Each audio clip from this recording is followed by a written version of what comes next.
Well, we got Corey's 1970 Mustang. It's got a 250 straight six in it. Right now it's in bad shape. It's got to be rebuilt. So that's what we're here to do. That's what it looks like. So we're gonna go to it. Alright, well, we got the hood off, air cleaner, remove the battery. Only took a couple minutes here. Corey right now, he's working on the fuel pump down there. Loosen it up. We're gonna pop that off next and plug the line out so we don't have any gas spill. We already popped the battery out so there wouldn't be any chance of any kind of spark. And then next we'll come up to the carburetor and loosen it up, take it off, and just keep stripping away. Well, we've taken a couple steps more. See, I can't remember what we did since the last time. We did take the fuel pump out. Carburetor. Yeah, it's gone. Drain the oil. The oil's draining out right now. Pulled the plug on it. Yeah, I guess that was just the carburetor. We just took all the linkage off and the hoses and everything. I was surprised to see that. Well, no, I guess that's right. Because you got two hoses going down to your. This is your distributor, and then you have an advance on the side. On my Firebird, it just has one coming from the carburetor. And when you speed up, it sends a signal down to your distributor. It speeds up to compensate for it, or else it would want to die out. So we got that. We got the oil draining down here. Yeah, there it is. Coming out there pretty black.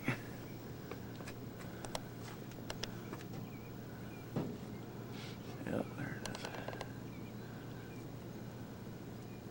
So I wonder how this car got down here from Virginia. Is that where that guy's? From Washington, D.C. Oh man, I can't imagine this car making it in the shape it's in, you know. Well, next thing we got to do, and we got a list here. We're going to go ahead and start disconnecting all the hoses for the radiator. There's one down below for the that one right there goes back to. Yeah. He's got an automatic transmission in here, and it helps cool it. And then just little by little, everything on the side's got to come off. Alternator, steering pump's got to be moved out of the way. What we will probably do with those, Corey, is tape them onto the carburetor. So like I said, any bump on it. Take that off? No, that stays. Like it's weird now. In most cars, this is the intake manifold. Your gas goes down in there. You can see it feeds into cylinder number 1, 2, 3, 4, all the way down. This is one piece, and it's terrible. There's oil. That should be nice and clean. But when they're done flushing that out, it will be. Alright, well, we went ahead and loosened up the alternator, swung it out of the way. We broke a bolt in there. Got the tap out. That's going to be fun. Got the radiator out. Yeah, big old space here where the radiator was. Got that sitting over there. It could use some cleaning. Yeah. And Corey went ahead and loosened up the power steering pump here. And we're going to go ahead and take these brackets off, and I fired this up so we could see. This arm has a long slot here, and then it goes down. It looks like it's attached right there. Get in good and close. Yeah, that little funny looking bolt. And then it's got a bracket up underneath there, a big one. That's pretty self-explanatory. I think we'll be able to figure that one out. Got all the belts removed off here. That pulley can come right off. And then this has just one huge bracket. That should be pretty easy to figure out. And that's it. Drain out all the fluids. Got a little bit of everything falling out of there. The oil. The green stuff is your radiator fluid. There's a little bit of red mixed in there. Up in there. And that's where the automatic transmission fluid's flowing through the radiator. We had to disconnect that. We got all the parts over here. Fuel pump, fan belts, carburetor. Just a little carburetor. And the battery, radiator, and tools. Turned out to be a nice day. Well, we're still at it. Pulled the distributor cap off there. That's gonna need replacing. Undid all the wires. So we still gotta get that fuel filter. That's gonna have a gasket material on it. So I took all the brackets off, so the pumps are just hanging.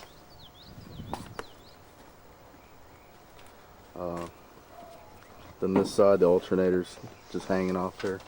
Got all the wires off. I'm putting tags and everything. Corey's getting ready to lift off the valve cover. Yeah, just grab it from the front and lift it right up. Shoot. Make sure that last bolt is the bolt out of the back, the very back. Maybe I know. Yeah, you want to make sure you got all of them out there before you go torquing. Oh yeah. Yeah, very important. Yep, Corey's getting his turn the wrench experience today. With the valve cover sits right at the top of that engine. Underneath there's the valve cover, the valves, or the rockers. You got a valve on one side and a push rod on the other side that goes down to a cam. The cam pushes the rod up, makes the rocker tilt like a seesaw. Then it presses the valve down. It depends on, each valve has its purpose. If it's you got two valves next to each other, one's the intake, one's the exhaust. The intake allows the fuel mixture to enter, and the exhaust allows the gases that are in there, the exhaust or the combustion, lets it out. This is a funny one because usually this manifold this is the intake manifold, usually it comes off, but on this engine it's one piece. There we go. That's it. Nice little rockers all the way down there. It's old. It's all covered with some garbage there in it.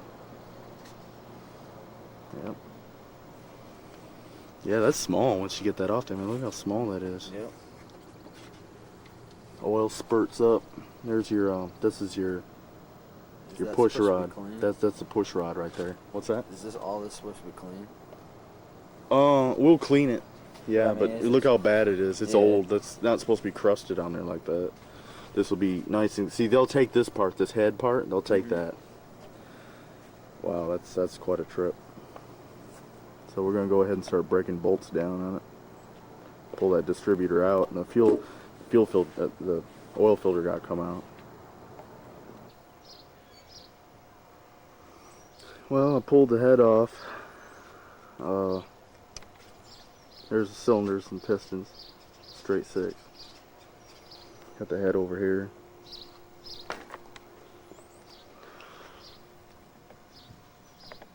It's pretty grungy.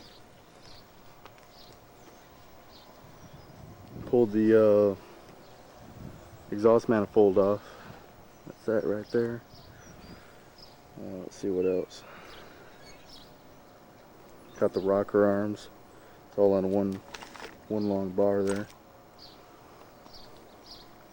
Just been picking and pulling on different pieces here. Right now, most important thing is location of this distributor before I take it out. Now I have a little silver mark right here, and on the condenser here I got it marked engine. That's the closest area to the engine for the mounting, because this thing turns. Then the button, the rotor itself, I have another little mark off to the side, and it's not labeled or anything, but it's at top dead center right now, meaning cylinder number 1 is all the way at the top. That's where you want to try to calibrate everything off from. Okay, so now that I got that, I can go ahead and pull that distributor out. Well, I picked up a special tool from a friend. This is just a series of bolts and stuff, and it goes on the front of the engine to get this pulley off, because there's really no way to get it the way it is now. And it just has some bolts that thread into this pulley, and then the center actually is the crankshaft, goes into the engine. And when you turn the bolt, it just draws this pulley right off the end of the crankshaft.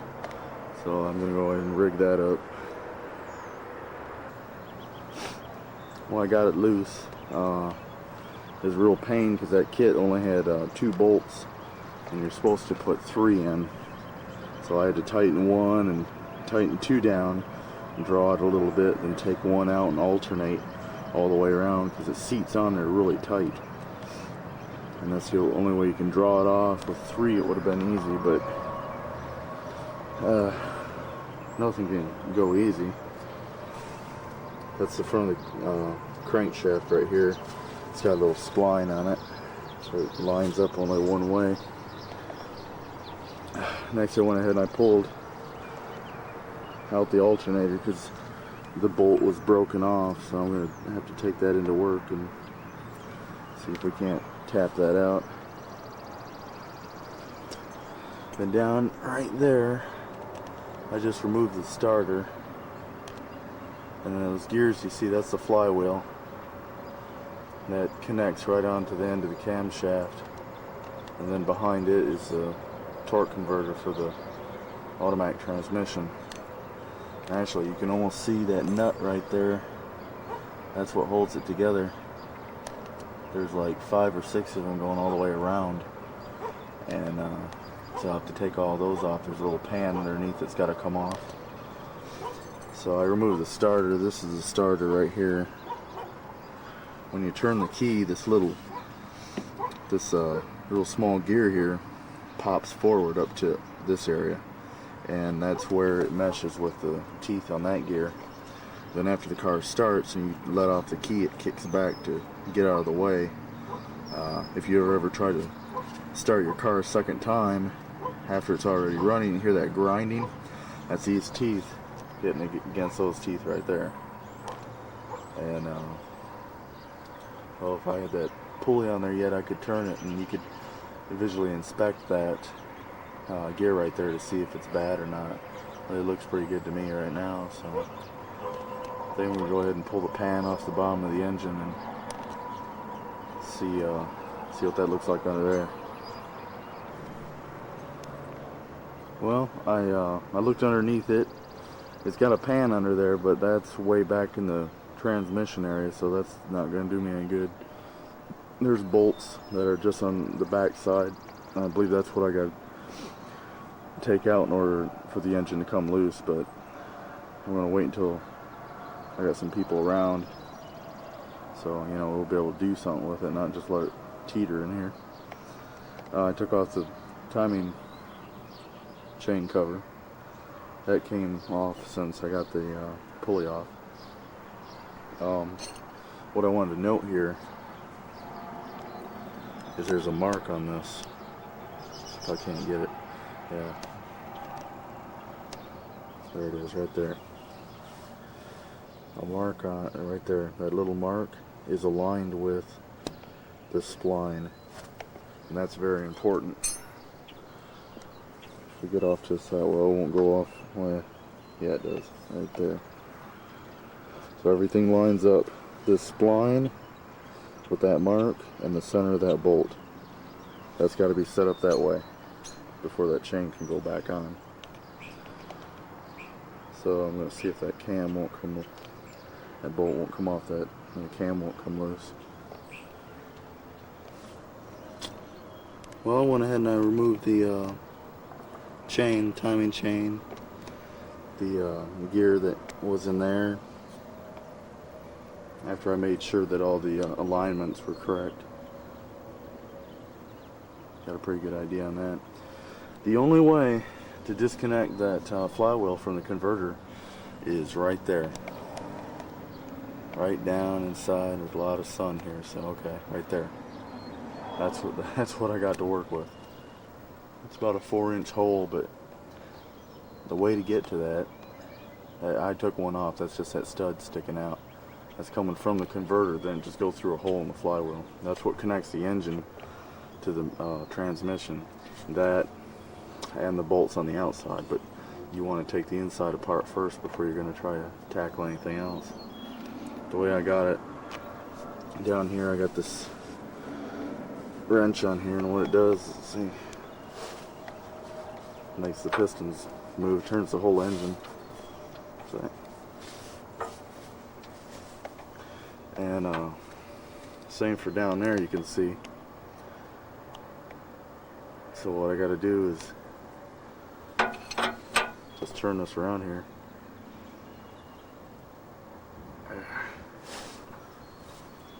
Boy, for being all stripped down, it sure is tough to turn.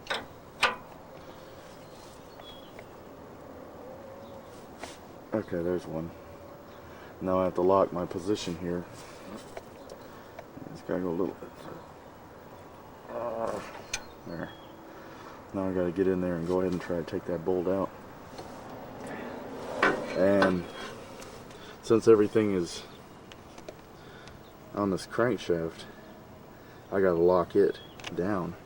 Putting this on here, but that's not gonna work. It's gotta go from there right onto this beam, and it's got some play yet. So it's interesting, but that's the way to get it out. Just one at a time and spin it around. Well, I got the motor back. Got it back yesterday. It's upside down right now. I've been just doing little stuff right now. Let's see here. I've been putting in the freeze plugs, which are like holes in the engine. When they cast it, it has to have holes. I'm told it's casted with like sand or something, and it has to. It'll come back out. Okay.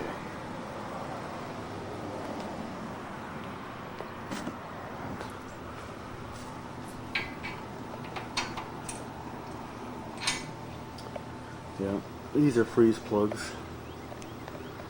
And then down here, this is the end of the cam. All these. Then I had to put 2 of these in.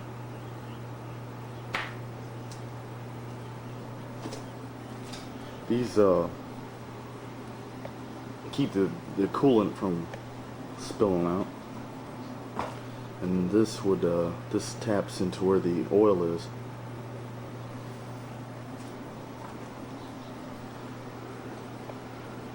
Those are bored all 30 over. I don't know if you can see it real well, but if I get real close,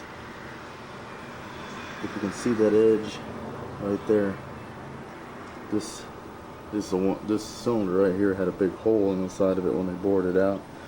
So they had to go larger and then put a sleeve down inside it.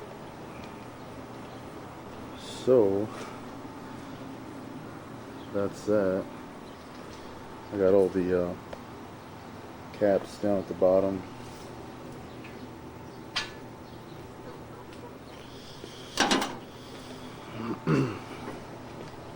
It's the top, and the stand allows me to be able to flip it right over. There's the bottom side.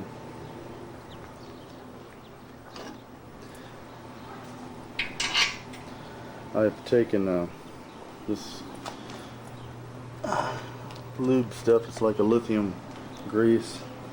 Went in and hit all the bearings, get them prepped. There's a crankshaft, and I'm going in there on every main journal.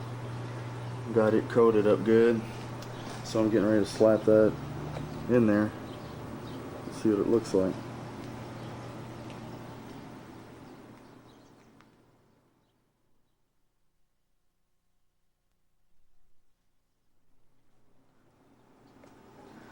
Well, I got it in there. It's not light. Went ahead and put the first cap on. Here's the second one.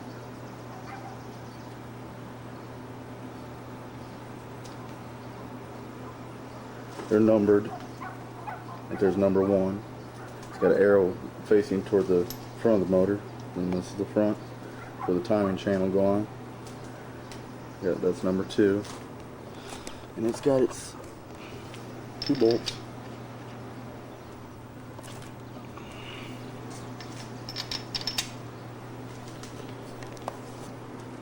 So it's just a slow process.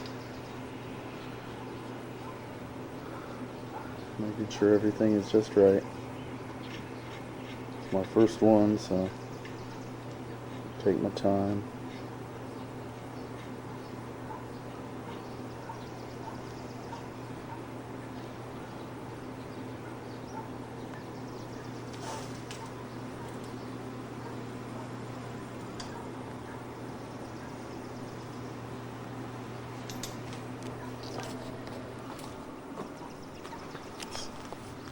Number 2.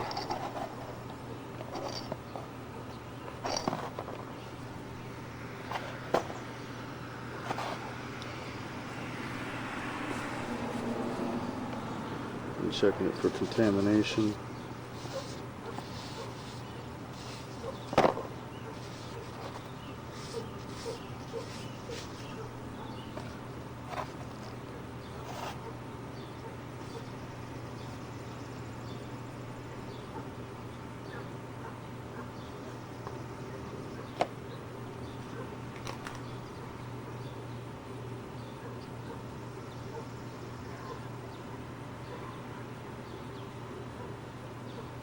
Make sure it's real good and lubed up.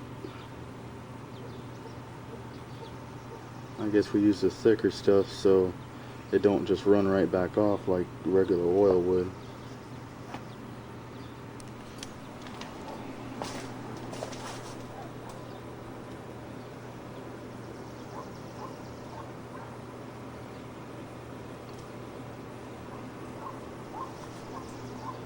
Just like that.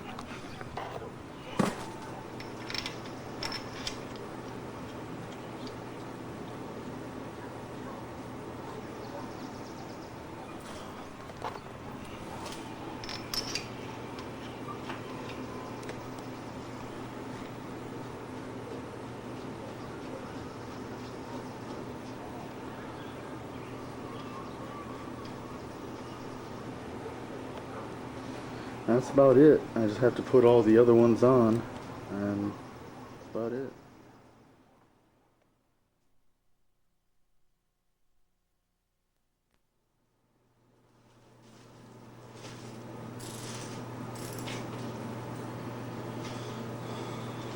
Well, I got all the caps on for the main bearings.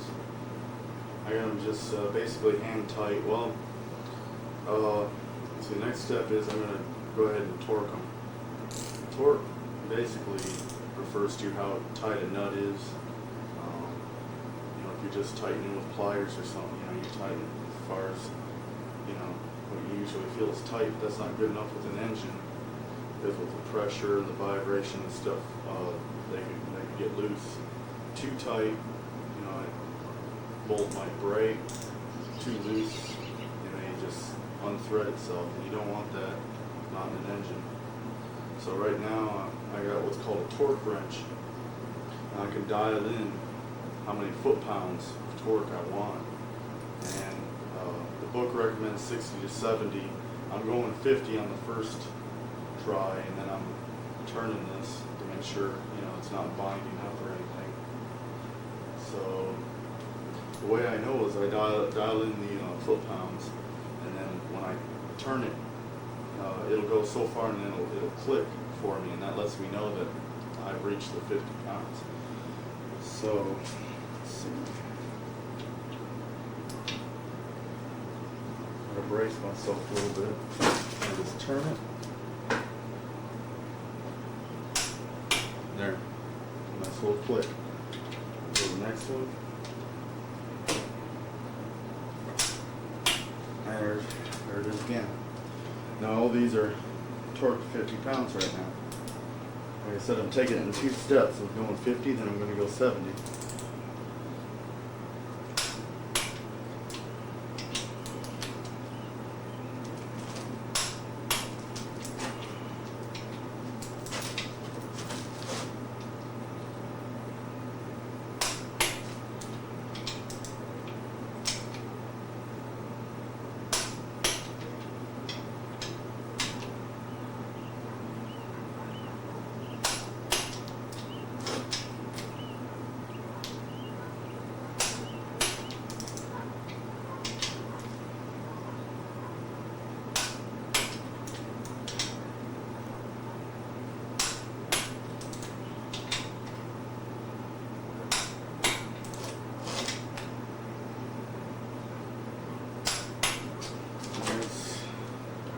50 pounds right there.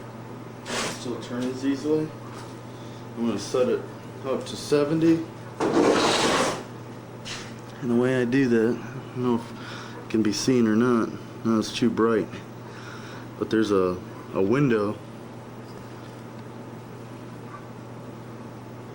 on here. If I can change the exposure, maybe it'll show it. There we go. Foot-pounds, right there at 50. You see it right there in the little window. And I turn this to change it. I just turn it up until I get 70. At 70, it goes up to 250, which is pretty good. The background's going to seem really bright, but that's because I manually changed the focus exposure. I'm going to start up front. Here we go.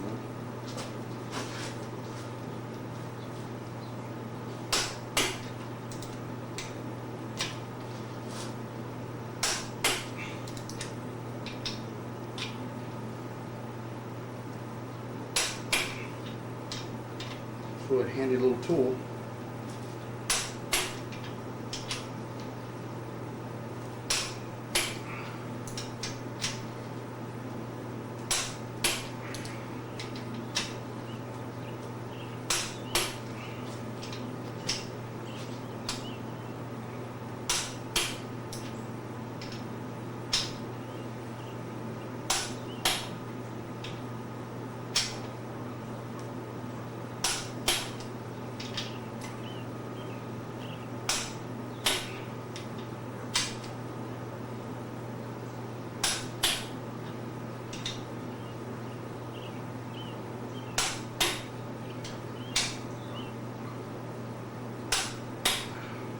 That's it. So far, it hasn't been anything hard, so everything turns okay. I'm gonna. It says to check for some clearances in here. I'm not exactly sure where, so I'll have to read the book a little bit and see if there's any play forward and back. But everything's snugged up real good. I see some grease coming up both ends. That's a good sign. Nice and tight.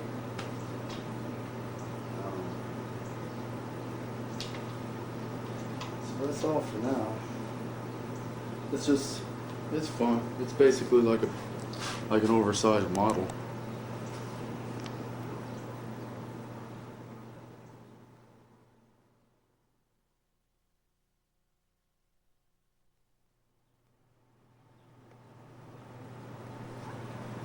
Well, the next thing I'm working on here is putting in the camshaft.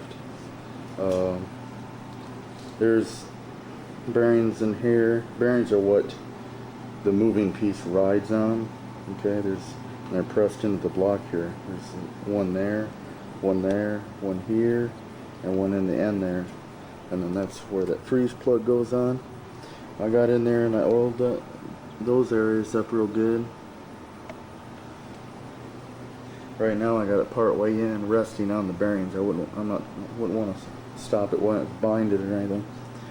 And I'm not gonna keep this running while I'm trying to put this in, because you gotta be very careful and use both hands. The camshaft is actually what controls a lot of what goes on in the motor. When the motor turns, little lifters ride on these lobes. And when it comes to a high point, it pushes the lifter up, and then it pushes a push rod, which in turn flips your rocker arm. It's just like a little seesaw. It goes back and forth real fast. And what that does is open and close your valves, which allows the fuel mixture to come in, and another one may allow the exhaust to go out.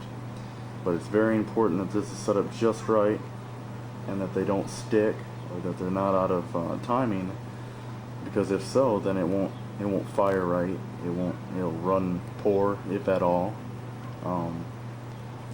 So this has a lot to do. I mean, if a chain goes from a gear on this end to here, and that's called your timing chain. If that should break also, it's so important that the timing is right, that if that would break, good chances are that your valves will be getting pressed down as the piston's coming up, and they'll slam into each other, and then you got some major problems. You gotta tear the block down and see what kind of damage you got, possibly replace pistons and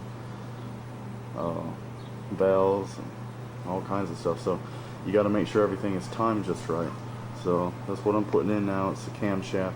It has a special type of stuff that goes on the lobes. It came with the cam.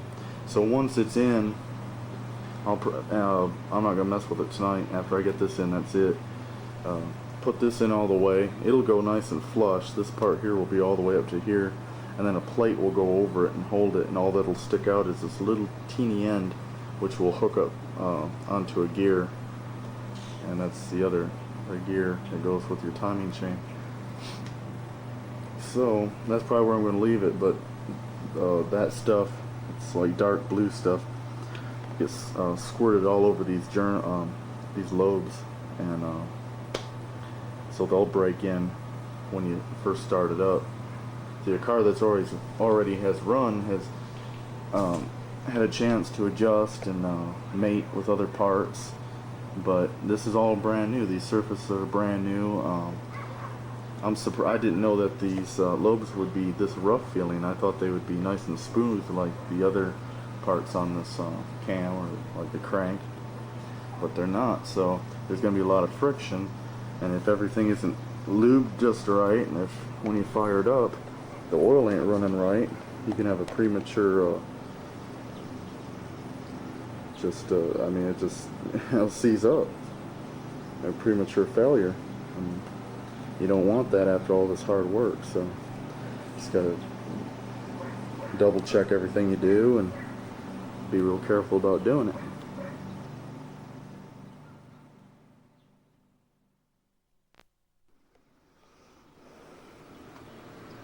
Well, it's day 2.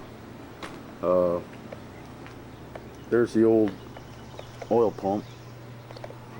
I got the other one over here with the sending unit on it. I got it primed. You turn this, that's what pumps it up into the engine. See it coming out there. Got the lifters down in there soaking in oil overnight, and timing chain. I got the cam in.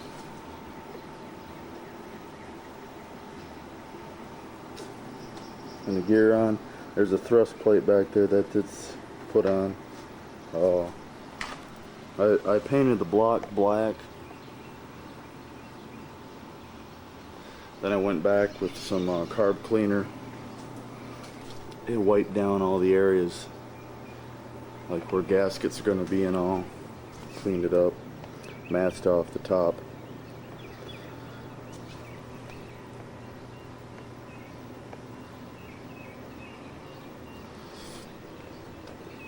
So I guess the next step I'm going to do is put the timing chain on. Like I was saying yesterday, that's real important to have it lined up.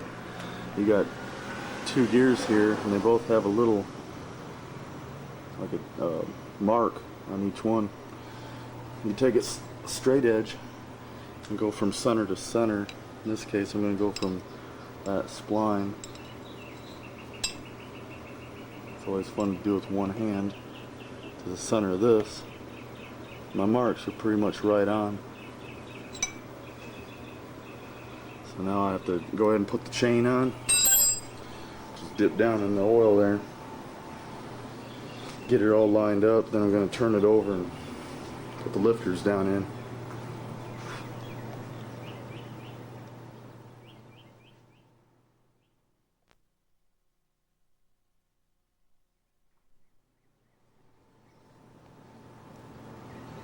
Well, now I'm working with the pistons. I went ahead, I got the timing chain on. I've got 2 pistons in there already.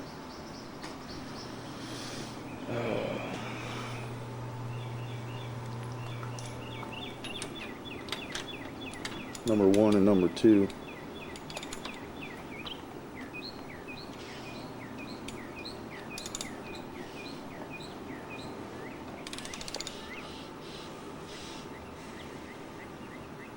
Everything seems to turn all right. There's the top of the pistons.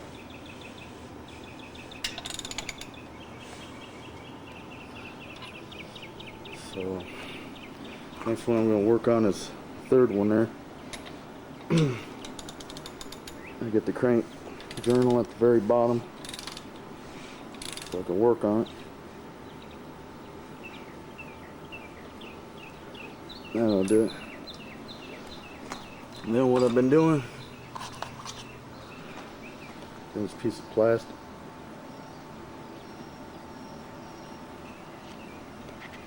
Wrapping that around here. Protect the journal.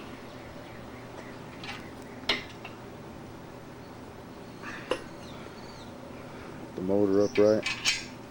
I spread a bunch of oil down in each cylinder. Numbers come out facing this side. Each rod's got a number on it, and marks toward the front.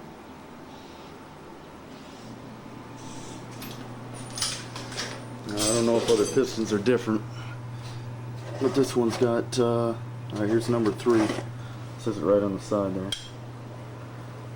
There and there, and you want to match that. Make sure they're both on the same side. Alright, grease those up real good. See, we got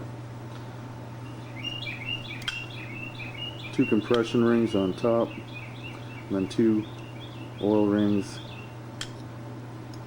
I don't know what this thing is in between, it just kind of separates it. I've been putting oil down around all this, getting it lubed up, down in here, getting it lubed up. I take these 2 rings off first, and I'm going to set them in the top of the block. They have to be pressed in because they're actually, when they're sitting there normal, they're loose, like you see now. But when they're in there, it's all tightened up real tight. In order to get it tight like that, we put it in here. It's a ring compressor. Stick it inside here, and then you torque the screw on there with a special little wrench, like so. You just turn that, and it'll tighten it up, tighten those rings up, and you set it up on top of the motor and tap it down inside. Like I said, first I gotta take them rings off and stick them on there. Okay, well, I pulled a ring off and stuck it down in there. That's it right there. And then I have feeler gauges here. They've been consistent right around 0.012.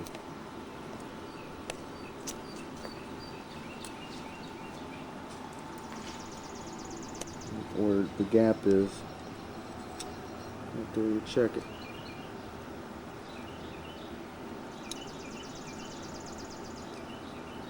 Yeah, that fits a little bit loose.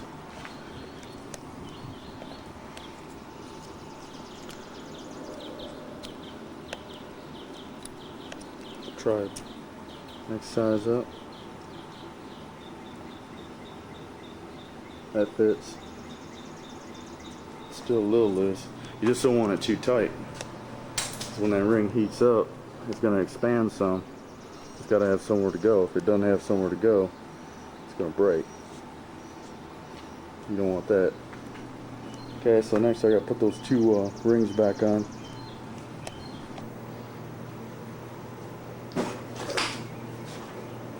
Alright, well I got the next piston ready to go in. I oiled it up.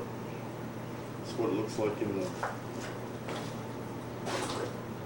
the sleeve around it. Just piston.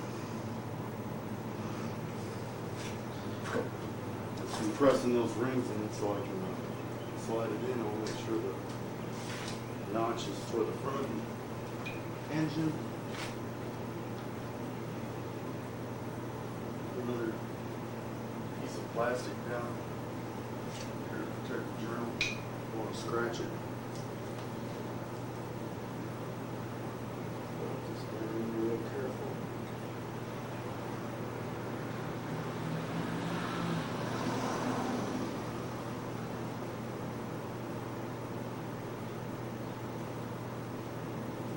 what I've been using is I cut another circle piece of plastic to sit on top of the piston. Use the wood end. Start tapping.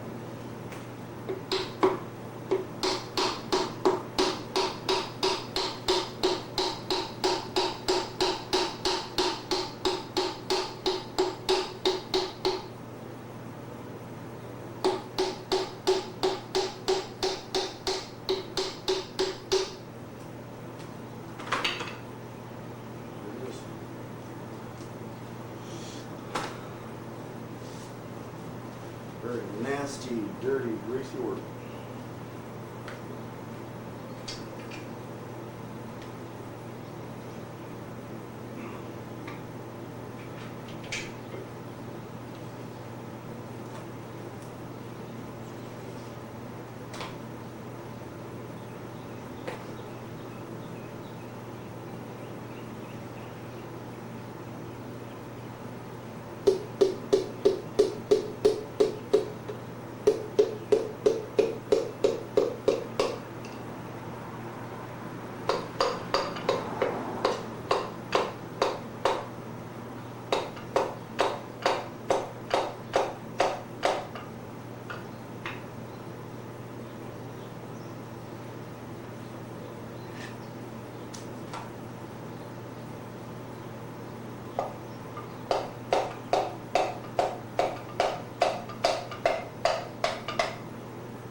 All the way in there, it's seated on the journal.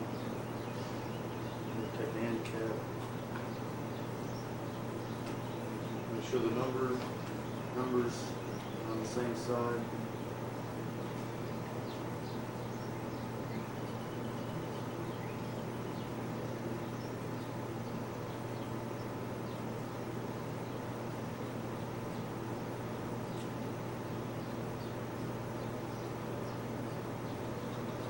Tighten the nuts.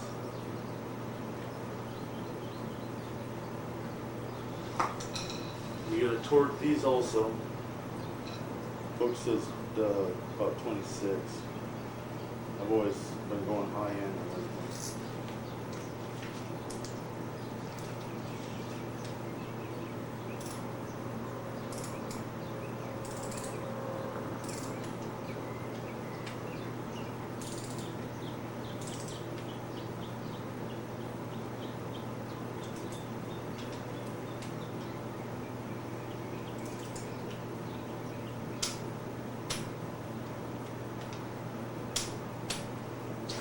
That's it.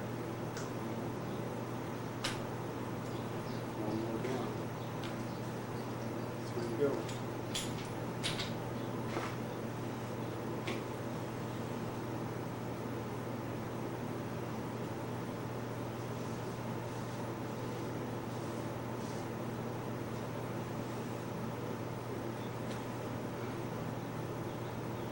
Journal in the bottom position. We start the whole process over again.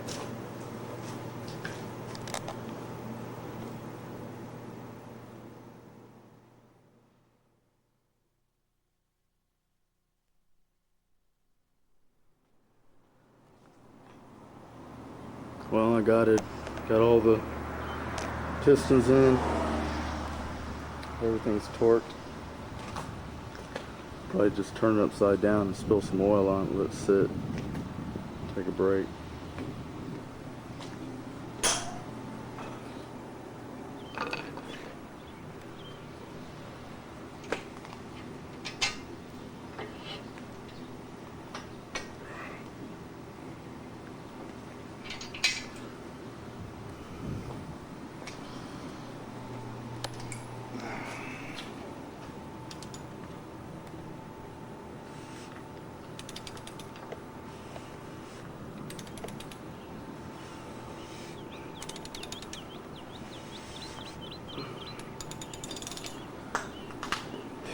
That's about it.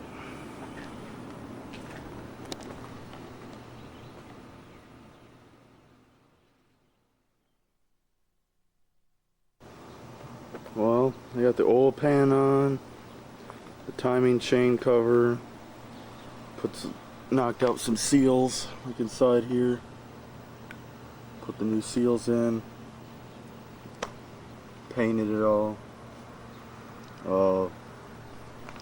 I had one of the bolts break on me, so I'm gonna have to get in there and get it out, put a new one in.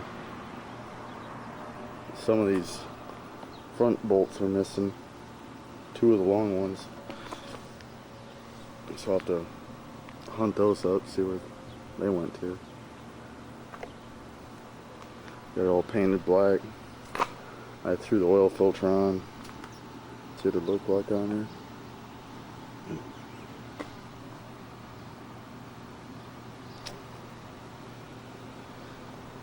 Got all the gaskets in.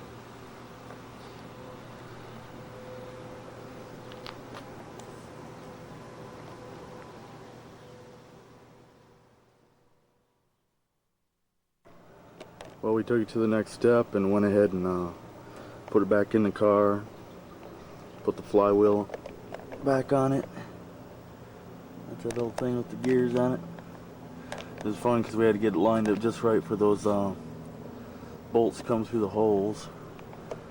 And then there's splines and on the side of the transmission. The transmission bell housing in the back has to match up with the block. And then all those bolts had to go back in. It's probably 95 degrees or better out today, so that made it real fun. And after that, just kind of lower it down in there and put the bolts in. Support the engine on both sides. You have to use a jack back there to support the transmission. While you use this thing, it's called a cherry picker. It's like a great big jack that holds an engine on that chain. You just got to bring it in and lower it in there. It's good to have two people to do it. I guess a person could do it alone, but it's not too much fun that way. So, that's what we got so far.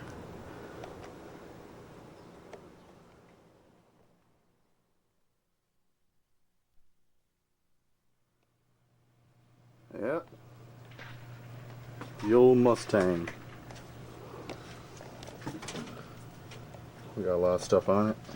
I don't even remember what I recorded last, but.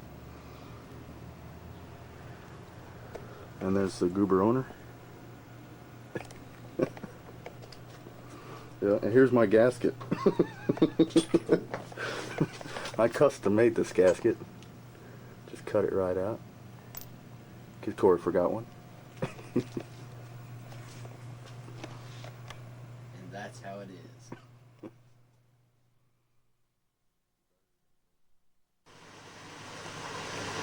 Well, we finally got it going. Had some trouble with the carburetor. Got a new one put on there. The vacuum lines weren't hooked up. I didn't know it was going to cause that big of a problem, but it did. But she's running now, and it sounds really good. We timed it.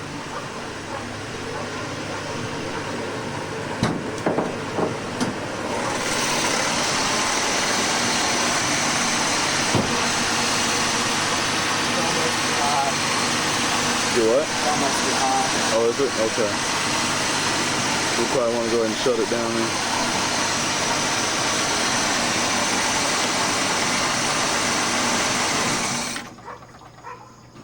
Hey, what do you know? No big backfire with a clump of black crap coming up through the top of it. Sounds good. It runs good. The water pump may need to be changed because it's running a little bit high, but other than that, we pretty much got it licked. Any old car you're gonna